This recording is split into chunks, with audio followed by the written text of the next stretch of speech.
ඔය කොල්ල කොහෙන්ද ඔයා ගන්න ඔය සල්ලි කීයක් විතර එනවද ඔය සාමාන්‍යයෙන් ඔය දැන් ඔය කිව්වේ ඉන්ජෙක්ට් කරගන්නවා නම් මනංග ඒක කීයක් වෙනවද ඔය සාමාන්‍යයෙන් රුපියල් 5000ක් 6000ක් වගේ සල්ලි වල ගන්න එක එක ගණන් වල තියෙන එක එක පැති වල එක එක විදිය. දැන් නුවරව තියෙනවද බඩු? නුවර තියෙනවා. නුවර ලොකු ව්‍යාපාරයක් යනවා. හරිද?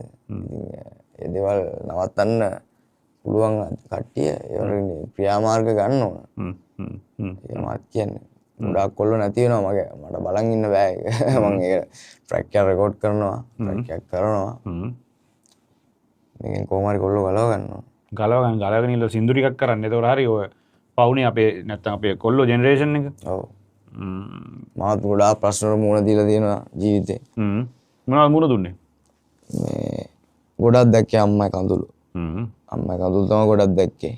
ඒ වුණාට අම්මා අදත් මේ ෂෝ එකට එනවා කිව්වම පුතේ අරක් ගත්තද මේක ගත්තද? ඒ වගේ ගොඩාක් දේවල් අහනවා. අහලා ඔබ කවදා හරි මේ මියුසික් එකෙන් ජීවිතේ නැගිටී කියලා අම්මගේ විශ්වාසය තියෙනවා.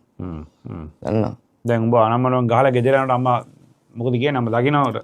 ඒ කාලේ කියන්නේ අම්මා පවුලත් එක්ක සම්බන්ධයක් තිබුණා මම්මගේ පාඩුවේ කාමරේට යනවා. අම්මා තාත්තා කතා කරන්නේ. දැන් තමයි පවුලක් එක විදිහට එකතු වෙලා ඉන්නේ අපි. දැන් වැඩි කාලයක් නෑ මාසයක් දෙකක් විතර. දැන් මාසෙ දැන් නවත්තලා. ඔව්. ඔබ ළඟදී කේස් එකකුත් වුණා නේද ඔයාලට ළඟදී? ඔව්. මොකද්ද කේස් එක? කේස් එක කියන්නේ ඒක ඇවිල්ලා මේ යාළුවෝ වැඩිනේ. ඉතින් ගුරු ගැව්වත් එකයි ගහන තැන හිටියත් එකයි. ඒ වගේ පොඩි එතන ඉඳලා පොඩි ප්‍රශ්නයක් වුණේ. කොහොම හරි ගැලවුණා. ගැලවුණාට ගෙදරට ආපහු පොඩ්ඩක් ලොකුවට ප්‍රශ්නයක් ආවා මූ ආයෙත් මොකක් හරි ජලතරයක් දාගෙනද කියලා. ඒ කියන්නේ එඩිට් වෙලාද මොනවා හරි.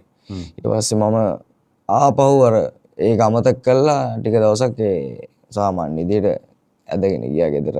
ගෙවල් පැත්ත බලලා ගෙවල් වල අම්මට තාත්තට ඕන දේවල් කරලා ඊට පස්සේ ආයෙත් දැන් හරි දැන් අම්මා තාත්තා මොකද කරන්නේ? වැඩ කරනවද? තාත්තා බිල්ඩින් කොන්ට්‍රැක්ට් ගන්නවා. එතකොට එයාට තියෙනවා හේනාවල හන්දිය තියෙනවා ලී ෂොප් එක ලී බඩු. එතකොට මම එතනම හේනාවල හන්දිය පොඩ්ඩක් ඉස්සරහින් හෙයාර් ඩ්‍රෙස් එකනේ මම. නියමයි. මං ෂොප් එකක් කරන සැලොන් එක. අයියට ආරාධනා කරන වෙලාවෙ එන්න කැන්ඩි ආවා. මේ කැන්ඩි කොහෙද? කොයි පැත්තද? කඩු ගන්නවා. අය දැන් පල්ලම උඩ පල්ලම නගින. කන්ද නගිනකොට සෙට් වෙන්නේ. ඔව්. අන් ඒක පහුවලා ටිකක් යනකොට බුදු පිළිමයක් හම්බ වෙනවා. බුදු පිළිම ඉස්සරහා තියෙන්නේ. දැන් උඹ එතන වැඩේ කරගෙන යනවද? ඔව්. එතකොට ඔය පෞගී කාලේ ආනම්මනම් ඔය සීන් ගෑවුවන් පස්සේ ඔළුව අවුල් වුණාන් පස්සේ වැඩ කරාද ජොබ් එක? නෑ එහෙම ජොබ් එකක් ගන්න බෑ අයියා. ඒතකොට අපිට මිනිස්සුත් එක්ක ගැවසෙන්න බෑ. අපි වෙනම